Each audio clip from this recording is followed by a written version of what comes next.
जय हिंद दोस्तों। आज हम पढ़ने वाले हैं एमपी फॉरेस्ट एग्जाम वन रक्षक एग्जाम 2017 में पूछे गए जीके जीएस एमपी जीके और साइंस के अति महत्वपूर्ण प्रश्न।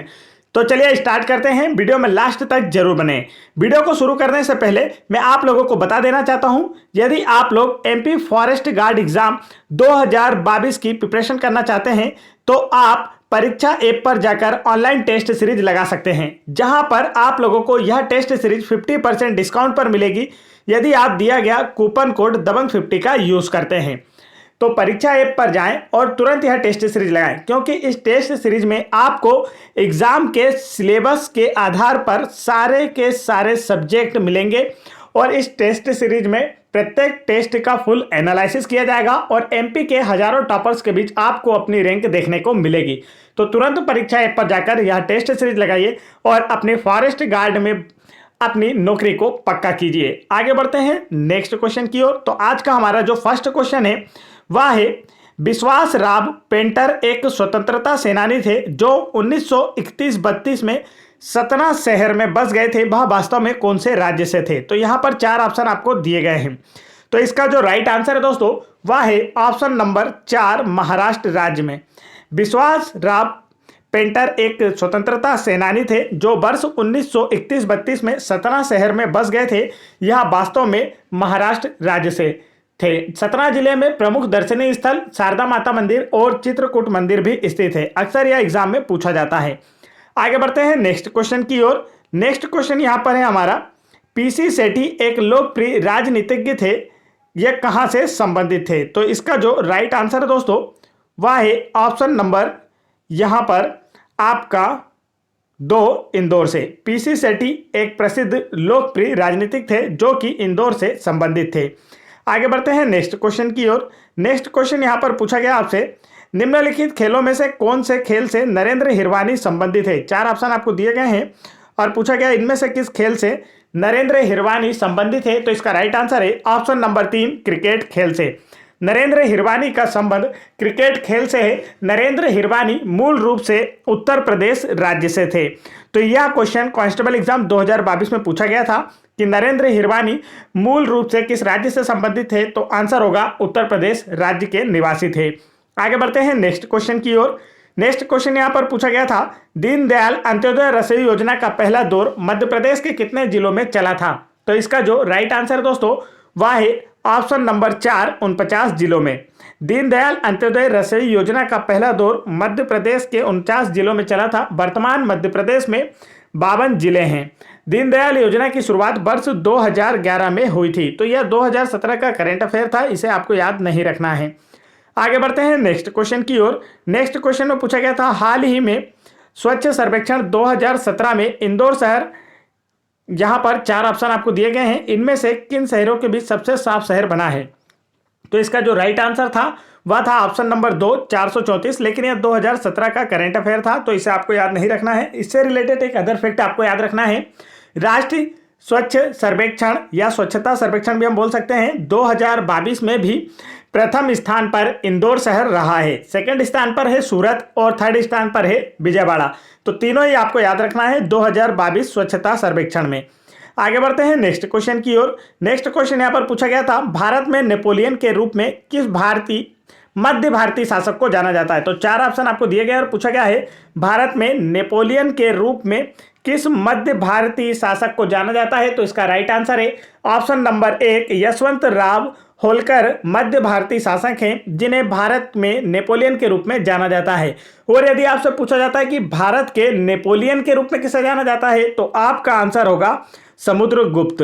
गुप्त शासक समुद्रगुप्त को भारत के नेपोलियन के रूप में जाना जाता है। लेकिन यहाँ पर स्पेशल एक शब्द जोड़कर आपसे एमपीजी के पूछा गया है कि मध्य भारतीय शासक, किस मध्य भारतीय शासक को भारत के नेपोलियन के रूप में जाना जाता है? तब आपका आंसर होगा यशवंत राव होलकर। और यदि आपसे सिंपल क्वेश्चन पूछा जाता है कि भारत के नेपोलियन के रूप में किसे जाना जाता है, तो आंसर होगा समुद्रगुप्त।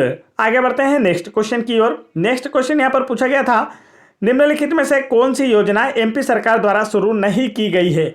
तो इसका जो राइट आंसर है वह है ऑप्शन नंबर 1, पढ़े बेटिया बड़े बेटिया यह एमपी सरकार द्वारा शुरू नहीं की गई है। इसके अतिरिक्त एमपी सरकार के द्वारा लाडली लक्ष्मी योजना की शुरुआत की गई है, मुख्यमंत्री कन्यादान योजना की शुरुआत की गई है और मुख्यमंत्री तीर्थ दर्शन योजना की भी शुरुआत की गई है। आगे बढ़ते हैं नेक्स्ट क्वेश्चन की ओर। नेक्स्ट क्वेश्चन यहाँ पर पूछा गया था, सन 1660 में उड़ान सिंह ने निम्न में से किस स्थान की स्थापना की थी? तो इसका जो राइट आंसर है दोस्तों वह है ऑप्शन नंबर 2 सागर। सन 1660 में उड़ान सिंह ने सागर स्थान की स्थापना की थी। सागर जिला तेंदुपत्ता उत्पादन में मध्य प्रदेश में प्रथम स्थान पर है। यह अक्सर पूछा जाने वाला क्वेश्चन है और सागर जिले में ही मध्य प्रदेश का सबसे बड़ा अभ्यारण्य नौरादेही भी स्थित है और मध्य प्रदेश की जो साइंस लेबोरेटरी है वह भी सागर में स्थित है। आगे बढ़ते हैं नेक्स्ट क्वेश्चन की ओर। नेक्स्ट क्वेश्चन यहाँ पर पूछा गया था, निम्नलिखित मुगल शासकों में से मुकुंदपुर में किसका जन्म हुआ था? 4 ऑप्शन आपको दिए गए हैं और पूछा गया है, निम्नलिखित मुगल शासकों में से मुकुंदपुर में किसका जन्म हुआ था? यह क्वेश्चन कांस्टेबल एग्जाम 2022 में पूछा गया, काफी इंपॉर्टेंट है। तो इसका राइट आंसर है ऑप्शन नंबर 1 अकबर द्वितीय। आपको पता है कि एमपी पुलिस कांस्टेबल 2022 में जितनी भी शिफ्ट हुई थी हमने सभी के सटीक एनालिसिस आपको बताए थे और हमें पता है कि कौन सा क्वेश्चन किस एग्जाम में पूछा गया है, तो इसीलिए हम आपको यह सारे क्वेश्चन बता रहे हैं। तो एमपी के किसी भी एग्जाम्स को क्वालिफाई करने के लिए आप लोगों को हमारे चैनल से जुड़ना है। एमपी जीके आपका एकदम बेस्ट हो जाएगा यदि आप हमारे चैनल से जुड़ते हैं, तो फटाफट चैनल को सब्सक्राइब कर लें। देखिए यहाँ पर पूछा गया है, निम्नलिखित में से किन मुगल शासकों में से मुकुंदपुर में किसका जन्म हुआ था? 4 मुगल शासकों के नाम दिए गए हैं आपको और इसका जो राइट आंसर वह है ऑप्शन नंबर 1 अकबर द्वितीय। अकबर द्वितीय का जन्म मुकुंदपुर में हुआ था। अकबर द्वितीय शाह आलम द्वितीय का उत्तराधिकारी था। तो यह क्वेश्चन भी आपसे पूछा जा सकता है। आगे बढ़ते हैं नेक्स्ट क्वेश्चन की ओर। नेक्स्ट क्वेश्चन यहां पर पूछा गया था, निम्नलिखित में से कौन सी मृदा मध्य प्रदेश में पाई जाती है? तो इसका जो राइट आंसर है वह है ऑप्शन नंबर 4 उपरोक्त दोनों। लाल मृदा और काली मृदा दोनों ही मध्य प्रदेश राज्य में पाई जाती है। लाल मृदा का लाल रंग आयरन ऑक्साइड के कारण होता है तथा काली मृदा कपास के लिए सर्वाधिक उपयुक्त होती है। आगे बढ़ते हैं नेक्स्ट क्वेश्चन की ओर। नेक्स्ट क्वेश्चन यहां पर पूछा गया था, स्मार्ट सिटी परियोजनाओं, तो यह 2017 का करंट अफेयर था, इसे आपको याद नहीं रखना है। आगे बढ़ते हैं नेक्स्ट क्वेश्चन की ओर। नेक्स्ट क्वेश्चन यहां पर पूछा गया था, लोक रंग महोत्सव कहां आयोजित किया जाता है? यह क्वेश्चन भी कांस्टेबल एग्जाम 2022 में पूछा गया। आपको यदि विश्वास नहीं होता है तो आप हमारे एनालिसिस किए गए जितने भी वीडियो हैं उनकी प्लेलिस्ट हमने आप लोगों के लिए बना के रखी है अलग अलग शिफ्टों की, तो आप उस प्लेलिस्ट में जाकर देख सकते हैं, यह सारे क्वेश्चन पूछे गए थे। तो इसका जो राइट आंसर है वह है ऑप्शन नंबर 2 भोपाल में। लोक रंग महोत्सव का आयोजन भोपाल में किया गया था। और दोस्तों हम आप लोगों को बता दें कि कांस्टेबल एग्जाम 2022 में एमपी जीके के जितने भी क्वेश्चन पूछे गए वह हमारे द्वारा आपको प्रोवाइड की गई 1250 प्लस एमपी जीके की जो बेस्ट एमपी जीके की पीडीएफ थी, इसी में से सारे क्वेश्चन कांस्टेबल एग्जाम 2022 में पूछे गए थे। इससे बाहर एक भी क्वेश्चन नहीं आया था। तो एमपी जीके के बेस्ट क्वेश्चंस और बेस्ट वीडियोस देखने के लिए आप चैनल को तुरंत सब्सक्राइब कर लें। तो यहाँ पर देखिए, लोक रंग महोत्सव कहाँ आयोजित किया जाता है? तो इसका जो राइट आंसर है वह है भोपाल में। इससे रिलेटेड एक और क्वेश्चन है जो कांस्टेबल एग्जाम में पूछा गया था, वह पूछा गया था लोक रंजन महोत्सव का आयोजन कहाँ किया जाता है? तो आपका आंसर होगा लोक रंजन महोत्सव खजुराहो में आयोजित किया जाता है। तो यह दोनों ही प्रश्न पूछे गए, लोक रंग महोत्सव भोपाल में और लोक रंजन महोत्सव जो होता है यह खजुराहो में आयोजित किया जाता है। चलिए आगे बढ़ते हैं नेक्स्ट क्वेश्चन की ओर। नेक्स्ट क्वेश्चन यहां पर पूछा गया था, बीर महल कहाँ स्थित है? पूछा गया था बीर महल कहाँ स्थित है? तो इसका राइट आंसर है ऑप्शन नंबर 3 दतिया में। बीर महल दतिया में स्थित है और यह जो बीर महल है यह दतिया के किले में स्थित है। इस किले का निर्माण 1626 ईस्वी में राजा बीर सिंह बुंदेला ने करवाया था। आगे बढ़ते हैं नेक्स्ट क्वेश्चन की ओर। नेक्स्ट क्वेश्चन यहां पर पूछा गया था, मध्य प्रदेश का प्रथम लोकायुक्त कौन है? तो यह क्वेश्चन भी कांस्टेबल एग्जाम 2022 में पूछा गया। तो मध्य प्रदेश कांस्टेबल एग्जाम 2022 में प्रथम और जो आपके सबसे प्रथम व्यक्ति थे या सबसे प्रथम शहर या शहरों की स्थापना कब हुई, मध्य प्रदेश की बॉर्डर से संबंधित क्वेश्चन सबसे ज़्यादा पूछे गए थे। तो यहाँ पूछा गया था मध्य प्रदेश का प्रथम लोकायुक्त, तो इसका जो राइट आंसर है वह है option number 1 PB Dixit. Madhya Pradesh के प्रथम लोकायुक्त थे पीबी दीक्षित और वर्तमान मध्य प्रदेश के लोकायुक्त हैं नरेश कुमार गुप्ता। आगे बढ़ते हैं नेक्स्ट क्वेश्चन की ओर। नेक्स्ट क्वेश्चन यहाँ पर पूछा गया था, बाघ की गुफाओं की चित्रकारी कौन से शताब्दियों की है? तो इसका जो राइट आंसर दोस्तों वह है ऑप्शन नंबर 3 5वीं से 7वीं शताब्दी के मध्य की। बाघ की गुफाओं में जो चित्रकारी दी गई है या 7वीं शताब्दी के मध्य की हैं। बाघ की गुफाएं धार में बाघ नदी के तट पर स्थित है या इसे बाघिन नदी के नाम से भी जाना जाता है। बाघ की गुफाएं अजंता की गुफाओं के समकक्ष मानी जाती है। इन गुफाओं की दीवारों पर की गई चित्रकारी को फ्रेस्को मुगल पेंटिंग कहते हैं। तो यह भी अक्सर एग्जाम में पूछा जाता है कि जो आपकी धार में बाघ की गुफाएं हैं, इनकी दीवारों पर की गई चित्रकारी को क्या कहा जाता है? तो आंसर याद रखेंगे, फ्रेस्को मुगल पेंटिंग। आगे बढ़ते हैं नेक्स्ट क्वेश्चन की ओर। नेक्स्ट क्वेश्चन यहां पर पूछा गया था, क्वेश्चन नंबर 16। मध्य प्रदेश के किस स्थान को राजा कार्तवीर अर्जुन की राजधानी के रूप में जाना जाता है? कांस्टेबल एग्जाम 2022 में पूछा गया प्रश्न। तो इसका जो राइट आंसर है दोस्तों वह है option number 4, Maheshwar.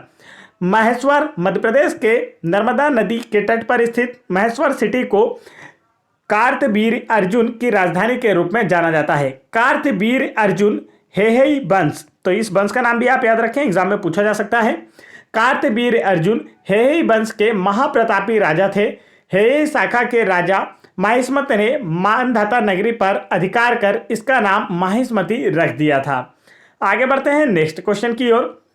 Next question यहां पर पूछा गया था, प्रसिद्ध पर्यटन स्थल बंदर कुंदनी कहां स्थित है? 4 ऑप्शन आपको दिए गए हैं और पूछा गया है प्रसिद्ध पर्यटन स्थल बंदर कुंदनी कहां स्थित है? तो इसका जो राइट आंसर है दोस्तों वह है ऑप्शन नंबर 1, जबलपुर। भेड़ाघाट में बंदर कुंदनी नर्मदा नदी की सबसे गहरी घाटी है। आगे बढ़ते हैं नेक्स्ट क्वेश्चन की ओर। नेक्स्ट क्वेश्चन यहां पर पूछा गया था, हर साल तानसेन समारोह में दिए जाने वाले तानसेन पुरस्कार कहां आयोजित किया जाता है? 4 ऑप्शन आपको दिए गए हैं और पूछा गया है तानसेन पुरस्कार जो सम्मान है इसका आयोजन कहां किया जाता है? तो इसका जो राइट आंसर वह है ऑप्शन नंबर 3, ग्वालियर में। तानसेन समारोह का आयोजन या तानसेन पुरस्कार समारोह का आयोजन संगीत सम्राट तानसेन की याद में ग्वालियर में उनके मकबरे के समीप मनाया जाता है। चलिए आगे बढ़ते हैं नेक्स्ट क्वेश्चन की ओर। नेक्स्ट क्वेश्चन यहां पर पूछा गया था, डॉक्टर भीमराव अंबेडकर का जन्म किस स्थान पर हुआ था? तो इसका जो राइट आंसर है वह है ऑप्शन नंबर 3, महू में। डॉक्टर भीमराव अंबेडकर का जन्म महू में हुआ था। महू का नाम बदलकर अब अंबेडकर नगर कर दिया गया है। तो यह क्वेश्चन भी अक्सर एग्जाम में पूछा जाता है, अंबेडकर नगर, ठीक है। तो यह भी अक्सर एग्जाम में पूछा जाता है और भीमराव अंबेडकर जो है इन्हें भारतीय संविधान का जनक भी कहा जाता है। नेक्स्ट क्वेश्चन यहां पर पूछा गया था, इससे पहले हम आप लोगों को बता दें कि यदि आप लोग एमपी फॉरेस्ट एग्जाम 2022 की प्रिपरेशन करना चाहते हैं तो हम आप लोगों के लिए 100+ model paper MP forest exam के लिए लाने वाले हैं। तो आप एमपी फॉरेस्ट एग्जाम की प्रिपरेशन के लिए तुरंत हमारे चैनल से जुड़ जाइए, चैनल को सब्सक्राइब कर लीजिए और बेल आइकन की बटन जरूर दबा लीजिए यदि आप लोगों को एमपी फॉरेस्ट एग्जाम में नौकरी करना है। तो देखिए यहाँ पर जो क्वेश्चन पूछा गया है उसे देख लेते हैं। मध्य प्रदेश के अनिल माधव दावे जो कि हाल ही में निधन हुआ है वह भारत के क्या थे? तो राइट आंसर ऑप्शन नंबर 3, पर्यावरण मंत्री। तो यह क्वेश्चन 2017 का करंट अफेयर है, इसे आपको याद नहीं रखना है। आगे बढ़ते हैं नेक्स्ट क्वेश्चन की ओर। नेक्स्ट क्वेश्चन यहां पर और पूछा गया है, तो दोस्तों यदि आप लोगों से पूछा जा सकता है, जैसे अभी हमने लास्ट क्वेश्चन पढ़ा कि वर्तमान में भारत के पर्यावरण मंत्री कौन है? तो आपको याद रखना है वर्तमान में भारत के पर्यावरण मंत्री हैं भूपेंद्र यादव। तो चलिए फटाफट आगे देखते हैं। अब हम पढ़ने वाले हैं इसी शिफ्ट 21 जुलाई 2017 की फर्स्ट शिफ्ट में पूछे गए जो साइंस के क्वेश्चन है, इसे अब हम पढ़ने वाले हैं। तो चलिए स्टार्ट करते हैं। साइंस का फर्स्ट क्वेश्चन देखते हैं। पूछा गया था यहाँ पर, निम्न में से कौन ऑक्सीजन की अनुपस्थिति में श्वसन कर सकता है? तो इसका जो राइट आंसर है वह है ऑप्शन नंबर 2, ईस्ट। ईस्ट जो होता है यह ऑक्सीजन की अनुपस्थिति में श्वसन कर सकता है। ईस्ट का उपयोग किण्वन विधि में किया जाता है। इसका उपयोग ब्रेड बनाने, केक बनाने में भी किया जाता है। आगे बढ़ते हैं नेक्स्ट क्वेश्चन की ओर। नेक्स्ट क्वेश्चन यहां पर पूछा गया था, अनाज के दानों को भूसे से अलग करने की प्रक्रिया क्या कहलाती है? तो इसका जो राइट आंसर वह है ऑप्शन नंबर 4, फटकना। अनाज के दानों को भूसे से अलग करने के लिए फटका जाता है। तो यह विधि क्या कहलाती है? फटकना कहलाती है। आगे बढ़ते हैं नेक्स्ट क्वेश्चन की ओर। नेक्स्ट क्वेश्चन यहाँ पर है हमारा क्वेश्चन नंबर 3, केटायन द्वारा रखे जाने वाला आवेश कौन सा है? 4 ऑप्शन आपको दिए गए हैं और इसका जो राइट आंसर है दोस्तों वह है ऑप्शन नंबर 3, धनात्मक। केटायन द्वारा अपने पास रखे जाने वाला जो आवेश होता है यह धनात्मक आवेश होता है। आगे बढ़ते हैं नेक्स्ट क्वेश्चन की ओर। नेक्स्ट क्वेश्चन यहां पर पूछा गया था, लोटनी घर्षण हमेशा निम्न में से अधिक होता है। तो इसका जो राइट आंसर है वह है ऑप्शन नंबर 2, इनमें से कोई नहीं। लोटनी घर्षण जो होता है या स्थैतिक घर्षण तथा सीमांत घर्षण से कम होता है। देखिए, अगर कोई दो वस्तुएं एक दूसरे की सतह पर फिसल रही है तो इसे स्थैतिक घर्षण कहते हैं, और सीमांत घर्षण घर्षण की उच्चतम सीमा होती है। तो लोटनी घर्षण अर्थात बेलनी घर्षण भी इसे कहा जाता है। तो बेलनी घर्षण का उपयोग जो होता है या घर्षण को कम करने के लिए कहा जाता है। तो लोटनी घर्षण को बेलनी घर्षण भी कहते हैं और इसका उपयोग घर्षण को कम करने के लिए किया जाता है। चलिए आगे बढ़ते हैं नेक्स्ट क्वेश्चन की ओर। नेक्स्ट क्वेश्चन यहां पर पूछा गया था, सर्वाधिक विद्युत धनात्मक तत्व, 4 ऑप्शन आपको दिए गए और पूछा गया इनमें सर्वाधिक विद्युत धनात्मक तत्व कौन सा है। तो इसका राइट आंसर है ऑप्शन नंबर 1 सीजियम जो होता है, दिए गए ऑप्शन में सर्वाधिक विद्युत धनात्मक तत्व है। आगे बढ़ते हैं नेक्स्ट क्वेश्चन की ओर। नेक्स्ट क्वेश्चन यहां पर पूछा गया था, बल प्रति क्षेत्रफल जिस पर यह लगता है क्या कहलाता है। तो इसका जो राइट आंसर है दोस्तों वह है ऑप्शन नंबर 3 दाब कहलाता है। किसी एकांक क्षेत्रफल पर लगने वाला जो बल होता है उसे दाब कहा जाता है। दाब का एसआई मात्रक पास्कल होता है। आगे बढ़ते हैं नेक्स्ट क्वेश्चन की ओर। नेक्स्ट क्वेश्चन यहां पर पूछा गया था, कैलोरी तुल्य होती है, 4 ऑप्शन आपको दिए गए हैं और पूछा गया है कि एक कैलोरी जो होती है यह कितने जूल के तुल्य होती है। तो इसका जो राइट आंसर है वह है ऑप्शन नंबर 1 4.2 जूल के। एक कैलोरी 4.2 जूल के बराबर होती है। तो आपसे पूछा जा सकता है खालिस्तान देकर भी कि एक कैलोरी बराबर कितना जूल होता है। तो आपका आंसर होगा 4.2 जूल। आगे बढ़ते हैं नेक्स्ट क्वेश्चन की ओर। नेक्स्ट क्वेश्चन यहां पर पूछा गया है, विद्युत घंटी निम्न में से किस सिद्धांत पर कार्य करती है। तो यहां पर 4 ऑप्शन आपको दिए गए हैं और पूछा गया है विद्युत घंटी निम्न में से किस सिद्धांत पर कार्य करती है। तो इसका जो राइट आंसर है वह है ऑप्शन नंबर 4 धारा के चुंबकीय प्रभाव पर। विद्युत घंटी जो होती है यह धारा के चुंबकीय प्रभाव पर कार्य करती है। आगे बढ़ते हैं नेक्स्ट क्वेश्चन की ओर। नेक्स्ट क्वेश्चन यहां पर पूछा गया था दोस्तों, निम्न में से कौन सा भौगोलिक क्षेत्र का युग्म हमारे देश में अधिकतम जैव विविधता दर्शाता है। तो इसका जो राइट आंसर है वह है ऑप्शन नंबर 2 पूर्वी घाट तथा पश्चिमी बंगाल जो है यह हमारे देश में अधिकतम जैव विविधता दर्शाता है। और भारत में सर्वाधिक जैव विविधता वाला जो स्थान है वह पश्चिम बंगाल में स्थित सुंदरबन है, जो कि भारत में सर्वाधिक विविधता का सबसे बड़ा उदाहरण है। आगे बढ़ते हैं नेक्स्ट क्वेश्चन की ओर। नेक्स्ट क्वेश्चन यहां पर पूछा गया था, निम्न में से कौन सी डिश धोने वाले यंत्र और मशीन धोने में प्रयुक्त होती है। 4 ऑप्शन आपको दिए गए हैं। तो इसका जो राइट आंसर है दोस्तों वह है ऑप्शन नंबर 4 पराश्रव्य तरंगों का। पराश्रव्य तरंगों का उपयोग मशीनों के अंदरूनी हिस्सों को साफ करने में किया जाता है। आगे बढ़ते हैं नेक्स्ट क्वेश्चन की ओर। नेक्स्ट क्वेश्चन यहां पर पूछा गया था, निम्न में से कौन विद्युत का कुचालक है। तो 4 ऑप्शन आपको दिए गए हैं और पूछा गया था इनमें से कौन विद्युत का कुचालक है। तो इसका जो राइट आंसर है दोस्तों वह है ऑप्शन नंबर 4 प्लास्टिक जो होता है यह विद्युत का कुचालक होता है। और इसके अतिरिक्त चांदी, सोना और पारा यह विद्युत के सुचालक होते हैं, और चांदी जो होता है यह विद्युत का सर्वाधिक सुचालक होता है। तो आपसे पूछा जा सकता है विद्युत का सर्वाधिक सुचालक धातु कौन सी है। तो आपका आंसर होगा चांदी। आगे बढ़ते हैं नेक्स्ट क्वेश्चन की ओर। नेक्स्ट क्वेश्चन यहां पर पूछा गया था, निम्न में से कौन सी सम इलेक्ट्रॉनिक श्रृंखला नहीं है। तो इसका जो राइट आंसर है दोस्तों वह है ऑप्शन नंबर 2 N3- S2- और Cl-, यह सम इलेक्ट्रॉनिक श्रृंखला नहीं है। आगे बढ़ते हैं नेक्स्ट क्वेश्चन की ओर। नेक्स्ट क्वेश्चन यहां पर पूछा गया था, गलित NaCl में विद्युत का चालन किसकी उपस्थिति के कारण होता है। तो इसका जो राइट आंसर है दोस्तों वह है ऑप्शन नंबर 2 मुक्त सोडियम तथा क्लोराइड आयन के कारण।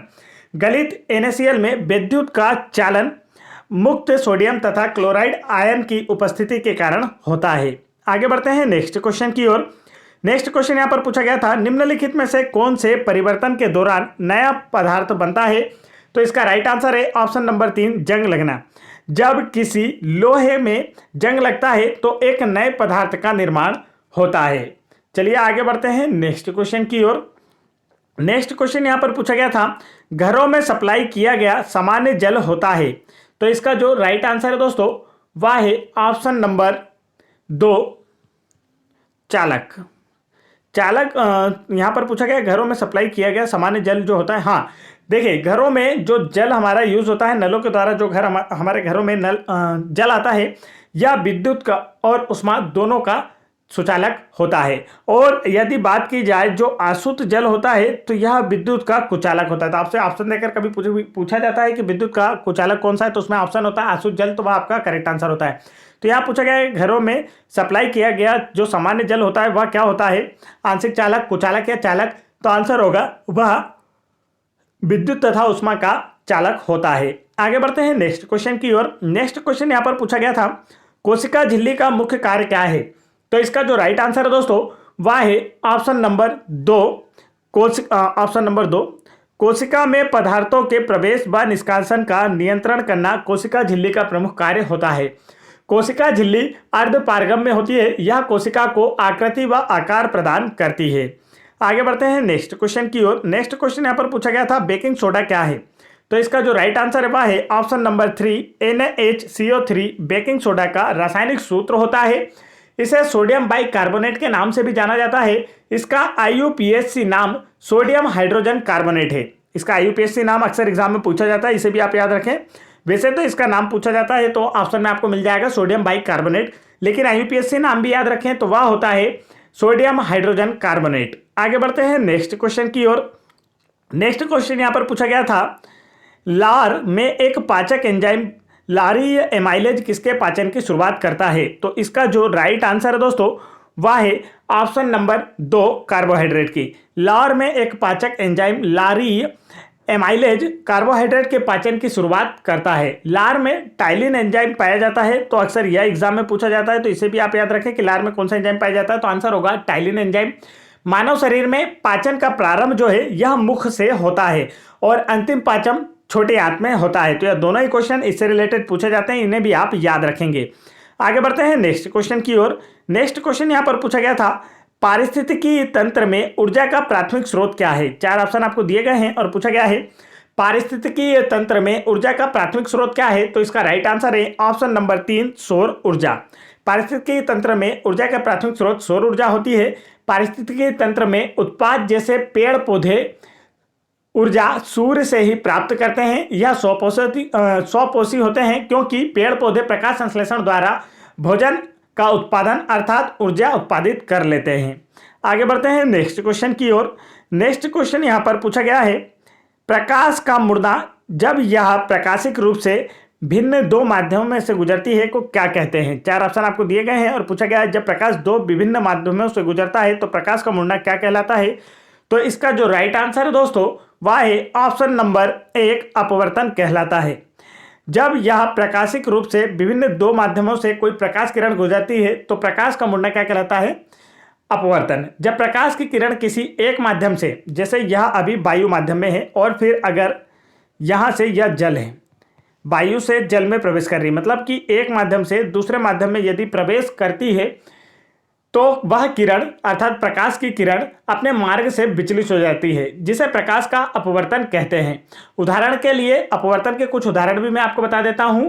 जैसे पानी की बाल्टी में पड़ी हुई एक लकड़ी का आपको तिरछी दिखाई देना, बाल्टी की तली में पड़े हुए सिक्के का उसकी वास्तविक गहराई से उठा हुआ दिखाई देना, और नदियों में जो मछलियां होती हैं इनका भी आप लोगों को इनकी वास्तविक गहराई से कुछ ऊपर उठा दिखाई देना, यह सभी अपवर्तन के उदाहरण होते हैं।